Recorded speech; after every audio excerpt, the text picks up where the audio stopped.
Well, here it is officially, our logo for our YouTube channel and our little homestead. David has been bothering me for about 2 months now. Actually, I've probably been bothering him more so to get this logo done and finished, and just the knowing that we were going to film this while I was outlining made me a bit nervous because I am not an artist. I am a musician first and foremost with a very artistic mind, and I do like to draw, and so I got on the internet and started surfing and came up with some different ideas, saved a lot of different things, and kind of put them all together into this little logo which you see in front of you. So I'm sorry it's taken so long, but here we are, and here it is now. And I told David I really wanted to make it personal to us, so that's partially why I designed it and myself, and also because we didn't really want to have to pay somebody to design it ourselves. So I just hope it shows up on the little logo now for the YouTube channel. So I started with the font that I pulled off the internet and tried to outline it the best I could. And you'll notice along the way that I did make a lot of mistakes. If you're an artist or an art teacher, please don't judge me too harshly.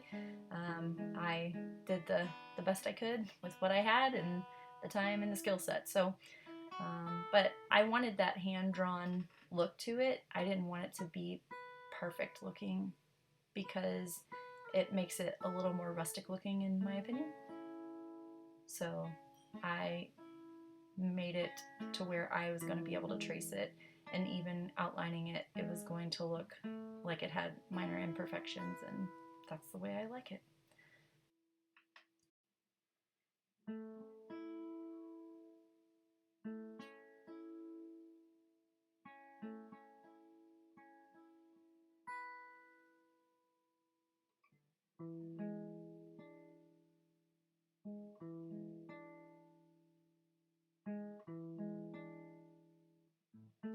As you can see on my sketchbook above me, I was really playing around with how I wanted to do the leaves, and I settled on the one that I circled by the bee.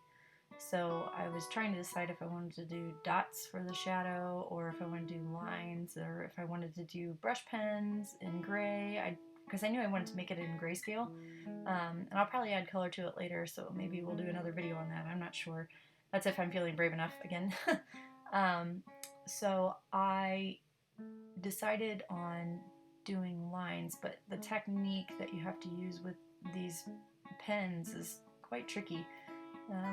You have to have the right amount of pressure, and that's something I found that I struggled with throughout this whole process. So right now I'm doing the blackberries because I'm desperately trying to avoid doing the leaves. So I've got some little blossoms. If you can see, I've got some blackberry blossoms, and I've got the blackberries, and I'll go back through and darken those up and shade those in appropriately later. But you also have the blossoms. I really wanted to feature those, or the flowers themselves, and so I feel like the flowers actually turned out better than I thought they would. I was really pleased with them and the end result. The leaves, on the other hand, the first one felt like it went great, and then after that it didn't. But I think it still turned out okay. Like I said, imperfections here and there. It's okay.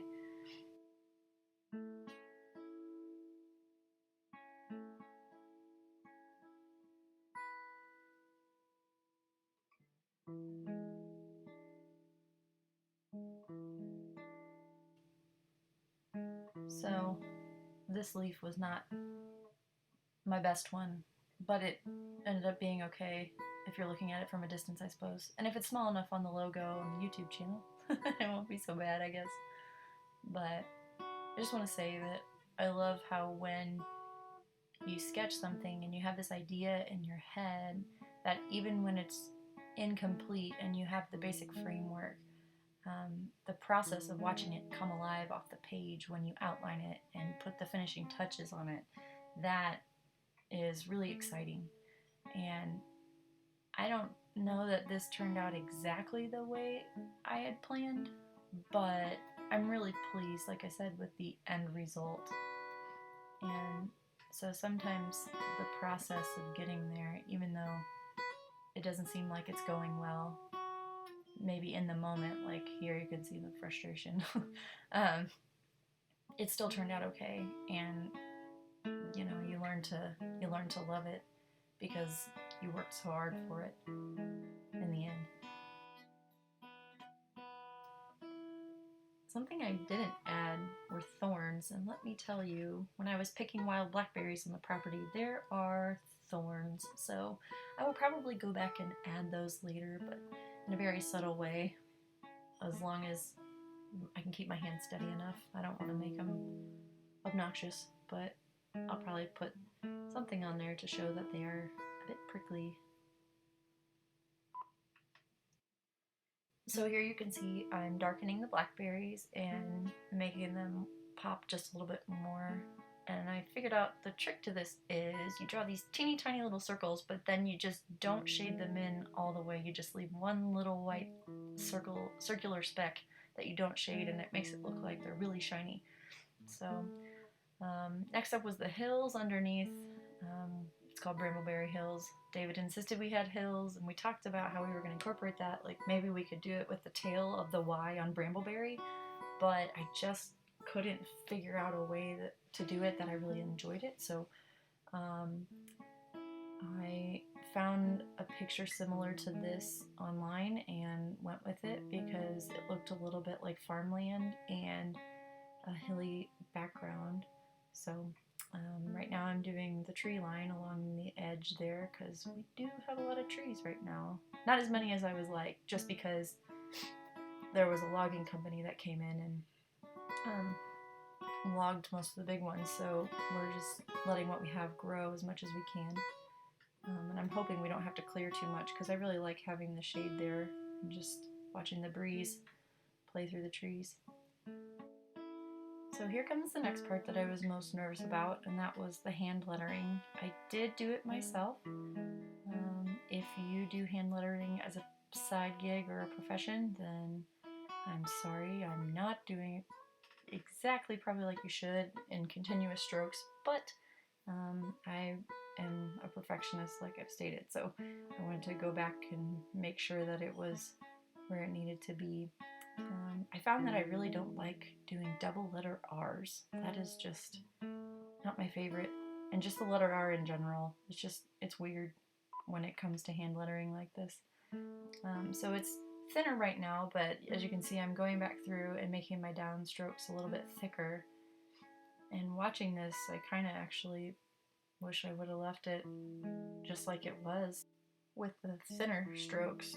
Actually look kind of nice that way, but I did decide to go back through and make my downstrokes darker, so that's what I'm doing now, and my perfectionist brain is making it very difficult to do it. I ran into a snafu with the Y, the tail on the Y. It looks really good before I went through, but then I did my downstroke too thick on that tail and it connected up with the tree line, which is what I didn't want to happen. So there's a way to fix that, maybe white out, but I don't know if that paper is wide enough to do white out. You can see my frustration there. Oops. So I think it's still okay though. Again, not perfect. So just went through and I hadn't envisioned the thickness of the H in my head until I saw it on paper, and I said, well, I went for it, so we're going to make it that way, and actually I'm okay with it. Looks pretty good. So this is me just adding the finishing touches to it, trying to make some of these lines straighter because those brush pens, or the one that I was using, I think I was pushing too hard on it, and it kind of got a little, the bristles on the brush got a little frayed. So, and we're kind of splaying out to the sides, so now I gotta get all my graphite lines out. I did end up missing some at the end, but for the most part I got them all. So, there's the logo. Basically complete, and I hope you enjoyed watching me trace it, and seeing it as our logo on our channel.